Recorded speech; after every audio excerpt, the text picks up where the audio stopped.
지금 몇 시인가요? 59분입니까? 예.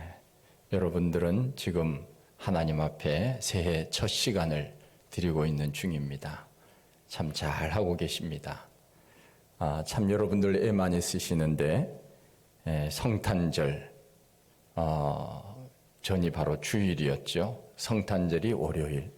그래서 주일을 지키고 또 성탄절 월요일에 나와서 예배드리고 또 오늘 주일인데 주일 아침에 나와서 예배드리고 또 지금 이 시간 12월 31일을 지금 막 지내면서 또 월요일 주일 밤부터 월요일 이제 첫 시간 하나님 앞에 나와 또 예배를 드리고 참 대단하십니다. 그런데 우리 세상적인 표현으로 말하면 골수 예수쟁이들은 성탄절에 교회 나오는 거 다 압니다. 그리고 기본적으로 다 나옵니다. 그리고 성구 영신 예배 그거 기본적으로 예수 믿는 사람들은 그냥 다 압니다. 교회가 예배를 드린다 안 드린다를 떠나서 당연히 예배 드리는 겁니다. 그래서 우리 예수 믿는 사람들은 성탄절, 주일과 연결이 되어 있고 또 송구 영신 예배, 주일과 연결되어 있지만은 그러나 늘 하던 대로 하나님 앞에 나와서 예배를 드린다고 하는 것이 참 얼마나 하나님 보시기에 기특할까 하는 생각을 제가 해봅니다. 지금 세상에 많은 사람들은 어디에 있을까요? 아마 집에 제일 많이 있겠죠. 그 다음에 지금 광화문, 명동 이런 데 지금 사람들이 많이 몰려 있을 것 같습니다. 왜 거기에 있죠? 그것은 새해 첫 시간을 그냥 사람들과 같이 어울려서 타종하는 거 듣고 그냥 1년 시작하려고 그냥 모이는 것 아니겠습니까? 그 사람들은 나름대로 의미를 가지고 모인다고 하지만 그러나 제가 볼 때 우리 믿는 사람들이 볼 때 거기보다 여기가 훨씬 의미 있는 시간이에요. 우리가 그것을 우리가 잘 알고 있습니다. 우리 하나님께서는 무엇을 좋아하시는가 하면은 처음 것을 좋아하시거든요. 그래서 저도 늘 처음 것이 있으면은 요거 하나님 것이다.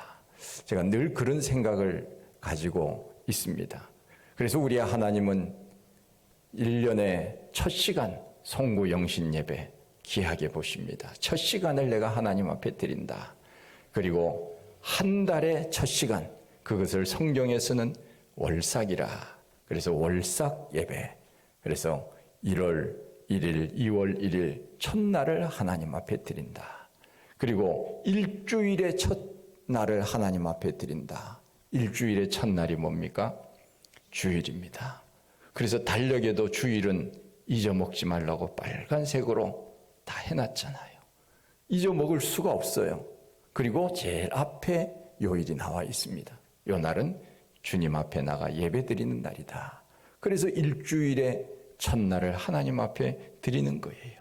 그리고 하루를 시작하면서 첫 시간을 하나님 앞에 드리면서 우리가 또 하루를 시작하는 것 아닙니까?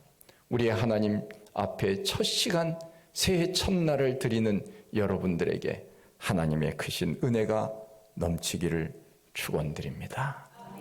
우리 사람이 살아가는 인생은 평탄한 길보다 험한 길이 더 많습니다.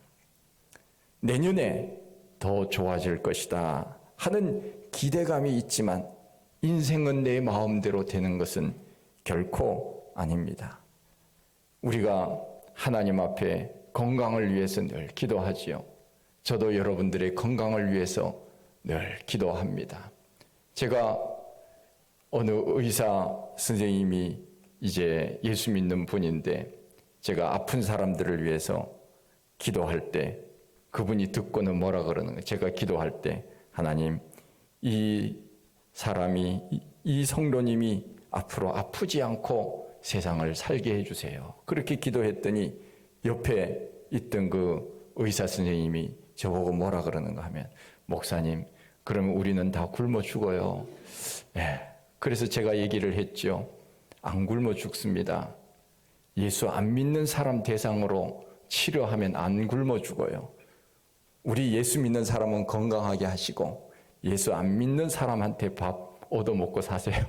제가 농담 삼아 그렇게 얘기를 했는데, 우리가 정말 아프지 않고 건강하게 살고 싶은 기도의 제목이 있지 않습니까? 그러나 그것이 내 마음대로 되는 것은 아니지요. 하나님께서 지켜주셔야만 되는 것 아니겠습니까? 사람이 계획을 세우지만 그 계획, 그 걸음을 인도하시는 분은 여호와 하나님이시라 분명히 말씀해 주셨습니다. 내가 세운 계획대로 다 잘 된다면 우리가 굳이 하나님을 의지할 이유도 없고 하나님께 기도할 이유도 없습니다. 내가 생각하는 대로, 내가 계획하는 대로 다 되는데 뭘 나와서 기도하고 뭘 하나님 앞에 도움을 요청하고 나를 불쌍히 여기세요, 그러면서 하나님 앞에 나갈 이유가 뭐가 있겠습니까? 우리 사람이 계획한다 할지라도 계획대로 안 되니까 하나님 도와주세요, 하나님 인도해 주세요, 우리가 그렇게 기도하는 것 아닙니까? 그러기에 우리가 하나님 앞에 나오는 것 아닙니까? 내가 원하는 대로 다 된다면 우리는 하나님을 믿을 이유가 없습니다. 내가 그냥 원하는 대로 승승장구한다면 무슨 믿음이 필요하겠습니까? 우리의 앞날에 어떤 일들이 일어날지 우리가 모르니까 하나님을 더 의지하게 되는 것 아닙니까? 우리의 건강을 우리 마음대로 할 수 없으니까 우리가 하나님 앞에 건강 달라고 기도하는 것 아닙니까? 이 세상은 광야입니다. 이스라엘 백성들이 40년 동안 광야 생활을 했지만은 그러나 그들 힘으로 살아가지 않았습니다. 하나님께서 불기둥, 구름기둥으로 인도해 주시지 않았습니까? 험난한 광야 같은 세상이라 할지라도 하나님께서 불기둥과 구름기둥으로 인도해 주시지 않았다면 그들이 어떻게 아무것도 얻을 수 없는 그 광야 40년을 지낼 수 있었겠습니까? 우리의 하나님께서 도와주셨기 때문에 그들이 살 수 있었던 것 아닙니까? 그런 의미에서 우리는 한 해를 시작하면서 하나님 앞에 도움을 요청하면서 첫날 첫 시간을 드리는 것입니다. 하나님, 불기둥과 구름기둥으로 그 이스라엘 백성들을 인도하여 주셨던 하나님, 우리를 지켜주세요. 나의 삶을 인도해 주세요. 나를 도와주세요. 그러면서 하나님 앞에 나아가는 것 아닙니까? 하나님의 그 영광이 임재했던 그 성막을 우리는 잘 압니다. 하나님 앞에 예배를 드리기 위하여 만들어진 그 성막 아닙니까? 우리는 이 땅에 살아가면서 다 농사를 짓는 사람이에요. 예. 어떤 농사를 짓습니까? 농사는 밭에서만 짓는 것이 결코 아닙니다. 직장에서 일하는 것이 직장 농사요. 학교에서 공부하는 것이 어찌 보면 학교에서 짓는 농사요. 자녀에 대한 농사도 있습니다. 내가 잘 가꾼다고 해서 되는 것이 결코 아닙니다.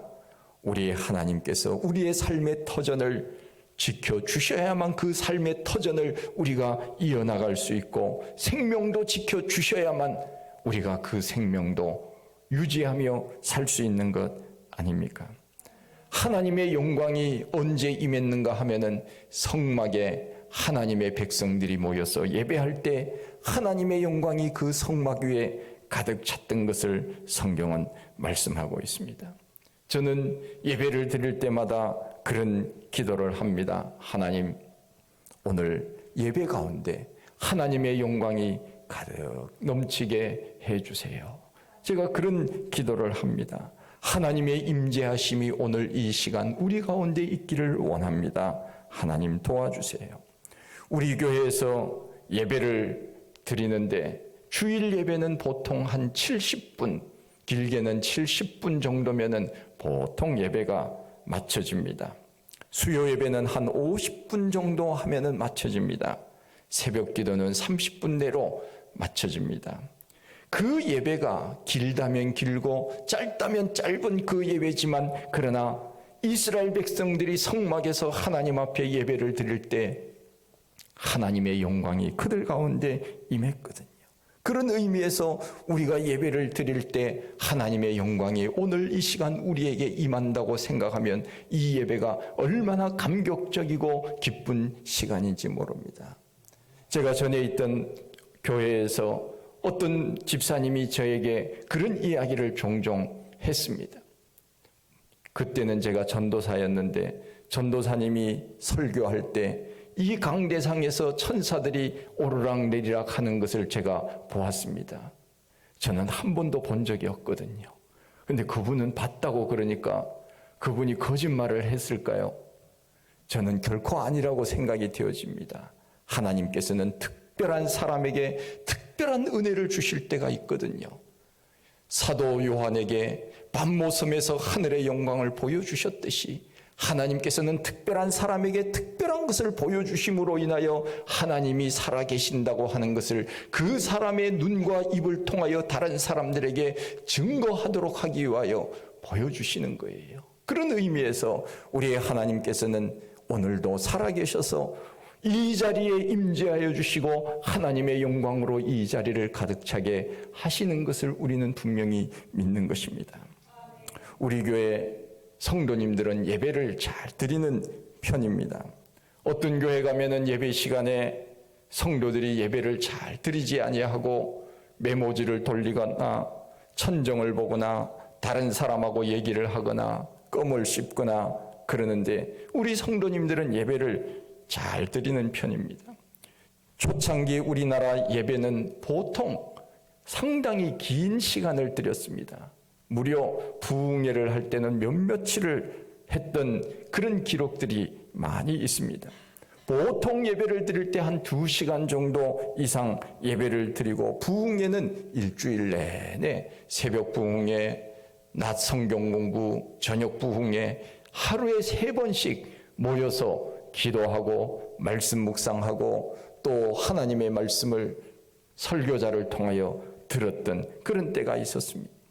도시락을 싸가지고 와서 부흥회에 참석하기도 했고, 우리나라 교회사에 보면은 그런 기록도 있습니다. 지방에서 평양까지 지게에다가 이 쌀이나 잡곡 이런 것들을 지고 부흥회에 참석했다고 하는 기록도 있습니다.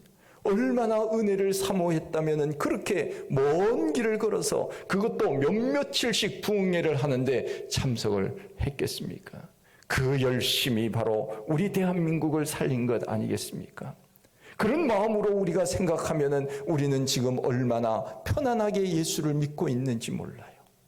조금만 힘들고 어려우면은 우리가 하나님 앞에 잘 나오지 않으려고 하고, 조금만 무슨 일이 생기면은 교회부터 빠지려고 한다면은 우리가 어떻게 하나님 앞에 칭찬을 받을 수 있겠습니까? 그런 의미에서 우리가 하나님 앞에 이렇게 예배를 드릴 때, 성막에서 그 백성들이 예배를 드릴 때 하나님의 임재하심이 그 가운데 넘쳐났다고 성경은 말씀하고 있습니다. 어떤 목사님이 중국에 가서 예배를 드리는데 교회를 이길 수 있는 나라는 없습니다. 중국이 선교사를 추방하고 예배를 못 드리게 하지만은, 그러나 교회는 결코 없어지지 않아요. 교회는 끊임없이 부흥한다고 합니다. 중국 교회도 끊임없이 부흥한다고 합니다. 북한에서 그렇게 믿는 자들을 박해하고 성경이 발각되면은 처형을 할 그 정도가 되어도 예수 믿는 사람들은 여전히 있는 거예요. 숨어서 지하교회에서 간절한 마음으로 하나님 앞에 기도하고 예배드리는 성도들이 지금도 있다고 하는 것입니다. 간절한 마음으로 하나님을 찾고 예배하는 그 성도들이 있기 때문에 하나님께서는 그 나라를 지키시고 인도하는 것 아닙니까? 소돔과 고모라가 왜 망했습니까? 그것은 바로 의인 10명이 없기 때문이 아니겠습니까? 의인 10명만 있었더라도 하나님 그 소돔과 고모라 멸망시키지 아니하셨을 것입니다. 그 10명이 없었기 때문에 망한 것입니다. 마찬가지입니다. 하나님 앞에 예배드리는 그 의로운 사람 10명을 오늘 찾고 계시는데 바로 우리가 그 의인인 것입니다. 우리로 인하여 가정이 사는 것입니다. 교회가 사는 것입니다. 나라가 사는 것입니다. 할렐루야. 그런 의미에서 하나님께서는 우리를 얼마나 귀하게 여기시는지 모릅니다. 중국 교회에 어떤 한국 목사님이 가서 예배를 드리는데 얼마나 뜨겁게 찬송하고 예배를 드리는지 몰라요. 예배를 드리는데 그냥 박수 치면서 좋아하면서 기뻐하면서 찬송을 하는데 중국 찬송가는 99절까지 있는 찬송이 있다 그래요. 99절. 저는 아직 못 봤는데 99절까지. 얼마나 열심히 하는지 99절까지 해도 지루해하는 성도들이 없었대요. 그래서 은혜를 받고 그러니까 중국 그 목사님이 99절 다 끝나갈 때 뭐라고 했겠어요? 한 번 더 그랬대요. 한 번 더. 그랬더니 그 모습을 본 한국 목사님이 기절했대요. 야, 이런 세상이 다 있는가? 어떻게 99절까지 해놓고는 한 번 더 하자고 하느냐? 여러분, 은혜를 받으면요, 찬송 하루 온종일 해도 지루하지 않습니다. 여러분들 장거리 갈 때 찬송 켜놓고 같이 따라서 해보세요. 얼마나 기쁨이 넘치는지 몰라요. 은혜가 넘치는지 몰라요. 3시간, 4시간 운전해도 찬송 틀어놓고 같이 따라서 하면은 샘솟는 기쁨이 이 배에서부터 위로 쫙 올라와서 은혜의 도가니가 되는 거예요. 혼자 부흥해 하는 거예요. 우리가 그런 경험을 우리가 맛보아야 되지 않겠습니까? 우리가 99절까지 있는 거 한번 해보시겠습니까? 놀라 자빠질까봐 제가 못하는데 우리가 하나님 앞에 예배를 드릴 때 하나님의 영광이 임한다고 하는 것입니다. 우리는 일주일에 한 번 설교를 듣고 영적으로 내가 건강하게 신앙생활을 한다고 생각하는지 모르지만은 그러나 결코 그렇지 않습니다. 우리가 매일같이 밥을 먹어야 우리의 육신이 건강해지듯이 우리가 하나님 앞에 나와 예배를 드리는 그 횟수가 많아질수록 우리의 영은 더 건강해지는 것입니다. 제가 신학교 다닐 때 여름방학이 되면은 목사님들과 함께 설교를 하루 종일 들었던 때가 있습니다. 왜 설교를 우리가 들었는가 하면은 저는 사실 설교를 그렇게 오랜 동안 듣는 것이 쉽지는 않습니다. 그리고 얼마나 힘이 드는지 몰라요. 그런데 왜 그렇게 설교를 같이 모여서 들었는가 하면은 우리가 신학교를 졸업하고 목회를 하면은 제일 중요한 것이 하나님의 말씀을 잘 전하는 것이 아니겠느냐 하는 그 마음으로 설교를 같이 들었거든요. 그리고는 한국교회 설교를 그래도 잘 하시고 은혜스럽게 하시는 목사님들의 테이프를 구입을 했습니다. 구입을 해서 우리가 같이 이것을 열심히 듣고 또 와서 같이 듣기도 하고 그러자고 하면서 그 목사님들의 설교를 녹음을 했습니다. 어떻게 녹음을 했는가 하면은 저 종로 5가에 있는 세운상가에 가서 공테이프를 사왔어요. 공테이프를 얼마나 많이 샀는지 그냥 팔로 이렇게 해도 모자랄 정도로 공테이프를 사서 다 나누어서 더블 테크라고 하는 녹음기에다가 고속으로 녹음을 해서 다 나누어 가졌습니다. 그래서 우리가 졸업하기 전까지 이 10명 정도의 목사님의 설교만 마스터하면 우리는 목회 잘할 수 있다. 그런 마음으로 설교를 듣고 녹음을 한 거예요. 그런데 세월이 지나니까 녹음을 하지 않아도 될 뻔했어요. 인터넷에 목사님들 설교가 다 있는 거예요. 나중에 시간이 지나니까. 그리고 그 녹음을 그렇게 열심히 했는데 지금까지도 제가 녹음한 그 설교 테이프가 아직까지 제 서재에 돌아다니고 있는데 듣지도 않고 있어요. 왜냐하면 시대가 바뀌다 보니까 그냥 인터넷만 들어가고 유튜브만 들어가면은 목사님들 설교 다 들을 수 있었는데 그때는 이런 시대가 올는지 생각을 못 했거든요. 그래서 그냥 테이프, 늘어지는 테이프에다가 녹음을 해서 설교를 열심히 복사를 해서 들었는데 제가 좋아하는 목사님이 수요일 저녁 9시에 극동방송에서 설교를 하시는 분이 계셨어요. 그래서 그 9시만 되면은 그 녹음기에다가 공테이프를 넣고 이제 즉석해서 녹음을 하는 거예요. 그래서 열심히 들었던 그런 때가 있었습니다. 그런데 이 과학시대 그리고 인터넷이 발달한 시대가 되자 그 설교 테이프는 무용지물이 됐습니다. 참 감사한 것은 그때 그 열심, 그때 그 열정, 이런 것들이 저 속에 있었다고 하는 것이 얼마나 감사한지 몰라요. 그래도 한때 하나님의 말씀을 그리워하면서 함께 모여서 하루 온종일 하나님의 말씀을 같이 듣고 그리고 그 말씀을 서로 나누었던 그때가 있었기 때문에 바로 다들 목회자로서 맡겨진 사역을 감당할 수 있지는 않았는가 하는 생각이 듭니다. 우리도 인생을 살아가면서 하나님께서 나에게 부어주시는 그 놀라운 은혜를 경험하면서 하나님 앞에 열심히 찬송하고 하나님의 말씀을 듣는 그런 시간들이 때로는 우리들에게 필요하지 않겠습니까?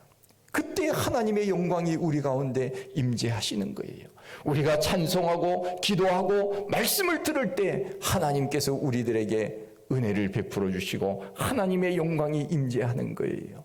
그래서 그 백성들이 성막 안에서 하나님 앞에 예배를 드릴 때 하나님의 영광이 가득했다고 성경은 말씀하고 있습니다. 그리고 그 백성들이 어떻게 했습니까? 계속적으로 이동을 했습니다. 광야에서 이곳저곳으로 계속 이동을 할 때 갈 바를 알지 못했어요. 그 당시에는 내비게이션도 없어요.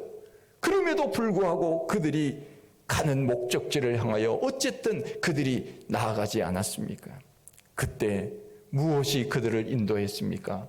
바로 불기둥과 구름기둥이 그들을 인도하지 않았습니까? 우리의 하나님께서 밤에는 불기둥으로 낮에는 구름기둥으로 인도하셨어요. 밤에는 얼마나 그 사막 지역이 광야가 추운지 몰라요. 그런데 불기둥이 곳곳에 있는 거예요. 제가 그 불기둥이 도대체 뭔가 어느 미술 그림을 보니까 불기둥이요, 땅에서부터 하늘까지 그야말로 기둥처럼 그 백성들 사이사이에 이렇게 그려져 있더라고요. 그것이 뭐 사실인지 아닌지는 모르지만 우리가 그것이 무엇인지 정확하게 모르니까 상상을 해보는 거지요. 아, 추우니까 하나님께서 그 백성들이 있는 곳곳에 불을 피우셔서 밤에 춥지 않도록 하시고 낮에는 또 태양빛이 비추니까 덥지 않도록 하셔서 구름으로 그 태양빛을 가리워 주시고 그렇게 해서 그 백성들이 살아난 것 아닙니까? 우리의 하나님께서는 우리를 얼마나 사랑해 주시는지 모릅니다. 성경에 보면 신명기 32장 10절에 보면 하나님께서 우리를 사랑하시는데 얼만큼 사랑하시는가 하면은 자기 눈동자같이 지키시고 사랑하신다고 하셨어요. 뭐같이요? 눈동자같이. 하나님이 우리를 사랑하시는데 자기 눈동자같이 지키셨다. 성경은 말씀하고 있습니다. 여러분, 퀴즈 문제입니다. 자는 분이 계실까 봐. 지금 자야 될 시간이거든요. 예. 머리 감을 때 어디부터 감죠? 머리 감을 때 어디부터 감으세요? 어디부터요? 사람마다 다릅니까? 눈부터 감잖아요. 머리 감을 때. 아하. 머리 감을 때는 눈부터 감잖아요. 우리 사람이 가장 몸 가운데 보호를 받는 것이 바로 눈입니다. 눈동자입니다. 사람이 죽고 난 다음에 해골을 보면 특이하게도 가운데 구멍이 2개 뚫려 있습니다. 하나님께서는 뼈 중에 구멍을 뚫어서 참호를 만드셔서 이 눈을 여기다가 딱 박아 놓으셨어요. 그래서 이 어떤 위험이 오면은 눈부터 감습니다. 여러분, 사진 찍을 때 한 장만 찍으면 안 돼요. 여러 장 찍어야 돼요. 우리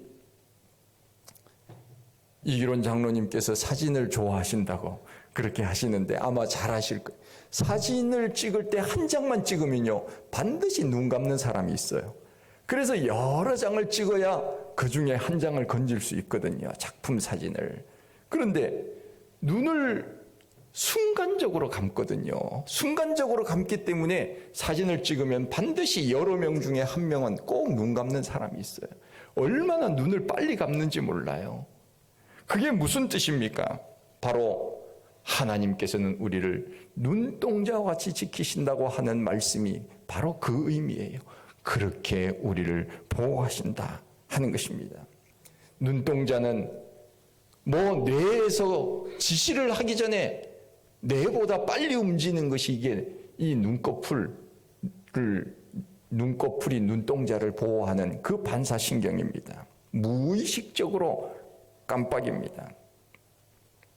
마치 차가 비가 올 때 윈도우 브러쉬를 가지고 이것을 닦아주듯이 눈에 무엇이 끼면은 이 눈에서 물이 이렇게 나와서 눈을 싹 닦아주지 않습니까? 눈은 비누로 씻을 필요가 없어요. 눈이 아프지 않는 한은 눈은 언제나 반짝거립니다. 수분 장치가 잘 되고 배수 장치가 잘 되어서 이게 눈이 아프면은 눈물이 나오고 또 감정이 슬프거나 기쁘거나 이러면은 배수 장치가 되어서 또 눈에서 눈물이 흐름으로 인하여 카타르시스가 되고, 그렇게 하나님이 이 눈을 잘 만들어 주셨어요. 얼마나 이 눈동자를 하나님이 잘 만들어 주셨는지, 위험한 일이 있으면 우리는 늘 눈부터 먼저 감습니다. 성경에 만일 하나님이 우리를 코같이 보호하신다 이랬더라면 큰일 날 뻔했어요. 저는 코를 잘 부딪히거든요. 이 코를 보호하시듯이 한다 그러면은 공이 날아와서 그냥 코를 치면은 어떻게 되겠습니까? 코가 또 튀어나와 있기 때문에 이게 다치기가 쉬워요. 하나님이 귀같이 보호하신다 그러면 어떻게 되겠습니까? 겨울에는요, 이 귀가 제일 싫습니다. 그럼 이 귀가 문제가 생기는 거예요. 그래서 저도 귀가 약하기 때문에 늘 귀마개를 하고 다니려고 하는데 귀가 약하지 않습니까? 하나님이 귀같이 보호하신다 그러지 않으시고 하나님은 눈동자와 같이 보호하시고 지키신다. 하나님께서는 그 백성들을 불기둥 구름기둥으로 지켜주셨듯이 우리의 삶을 눈동자와 같이 지켜주시는 거예요. 올 한 해 우리가 어떤 일들이 우리 가운데 일어날는지 모르지만 그러나 하나님께 우리의 모든 삶을 맡기고 믿음으로 살아가면 성경에 나와 있는 대로 하나님은 우리를 눈동자와 같이 지키시고 보호하시며 그 백성들을 구름 기둥과 불 기둥으로 인도하여 주셨던 것처럼 하나님께서 우리의 삶을 인도해 주시지 않겠습니까? 우리가 가지고 있는 이 내비게이션은요, 잘 틀립니다. 여러분들 운전할 때 내비게이션이 가라는 대로 가다 보면은 어떤 경우에는요, 바다로 갈 때도 있어요. 바다로 가는데도 이 내비게이션은 계속 가라고 직진하세요 그러는 거예요. 그러면 어떻게 되겠습니까? 세상의 내비게이션은 틀릴 경우가 많습니다. 그러나 하나님이 우리들에게 지시하는 내비게이션은 틀리지 않습니다. 우리가 틀리면 틀리지 하나님은 틀리지 않으세요. 그렇기 때문에 우리의 삶을 하나님 앞에 맡기면 됩니다. 하나님이 가라 그러면 가고 서라 그러면 서고 기도하라 그러면 기도하고 찬송하라고 하면 찬송하고 성경을 읽으라고 하면 성경을 읽고 우리는 올 한 해 하나님께서 말씀하신 대로 그렇게 우리가 한번 살아보십시다. 우리의 힘으로 지금까지 살아왔잖아요. 잘 안 된다는 것을 우리가 알고 있잖아요. 그렇다면 더 이상 우리의 능력으로 사는 것이 아니라 우리의 능력 그 이상의 그야말로 초월하신 그 하나님, 모든 것을 다 가능케 하시는 그 하나님 앞에 우리를 맡기며 살 수 있는 믿음이 우리 가운데 있지 않겠습니까? 우리의 앞날은 그 누구도 알 수가 없습니다. 우리는 올 한 해 또 어떤 복잡한 일들이 우리를 파도와 같이 엄습하는지 모릅니다. 그러나 우리는 두려워할 것이 없습니다. 왜요? 하나님을 믿잖아요. 하나님을 의지하잖아요. 두렵고 힘들고 놀라운 일들이 있을 때 하나님이 말씀해 주셨습니다. 두려워 말아라. 놀라지 말아라. 내가 너와 함께한다. 하나님 그렇게 말씀해 주셨잖아요. 그러니까 우리는 그런 일들이 일어날 때에도 우리는 하나님 붙들고 우리가 그렇게 한번 살아보십시다. 우리 하나님께서 우리들에게 복을 주시고 더 알지 못하는 놀라운 일들을 새해에 허락해 주시지 않겠습니까?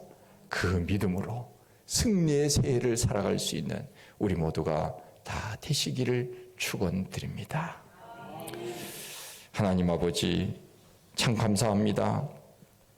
하나님께서 부족하고 연약한 저희들 사랑하셔서 지난 한 해 동안도 지키시고 보호하시고 인도하여 주신 그 은혜 참 감사합니다. 이제 2024년 새해가 밝았습니다. 첫 시간 하나님 앞에 드리며 예배 드립니다. 우리의 앞날 알 수 없습니다. 하나님 앞에 우리의 인생을 맡기고 살아가기를 원하오니 우리와 동행하여 주시고 임마누엘이 되어서 승리의 한 해를 살아갈 수 있는 우리 모든 성도님들이 다 되게 하여 주옵소서. 예수님 이름으로 기도하옵나이다. 아멘.